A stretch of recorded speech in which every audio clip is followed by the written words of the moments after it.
राउफ भाई से इजाज़त लेते हुए चार मिसरे अभी गोरखपुर में हादसा हुआ था, 16-17 बच्चे मर गए थे, उसी के ऊपर मैं चार मिसरे पेश करता हूँ, मुलाहिजा फरमाएं। किसी की जान चली जाती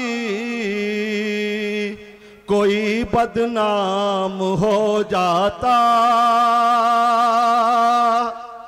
किसी की जान चली जाती कोई बदनाम हो जाता, कहीं मातम पसर जाता, कहीं कोहराम हो जाता। गनीमत जानिए बच्चे मरे हैं अस्पतालों में, गनीमत जानिए बच्चे मरे हैं अस्पतालों में।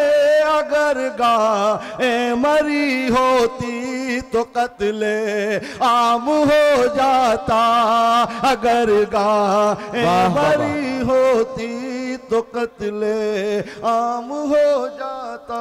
क्या कहना अशद भाई, क्या कहना? वाह वाह वाह। चार मिसरे और पेश करता हूँ। इरशाद इरशाद।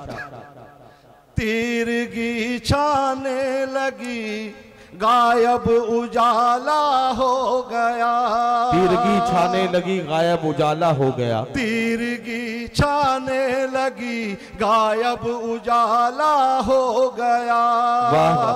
मुल्क में फितना गरों का बोलबाला हो गया, BA पास चपुरा सीन बन पाए मगर हुक्मरान हिंदोस्ता का चाय वाला हो गया, हुक्मरान हिंदोस्ता अशद भाई बहुत शुक्रिया। चाय वाला।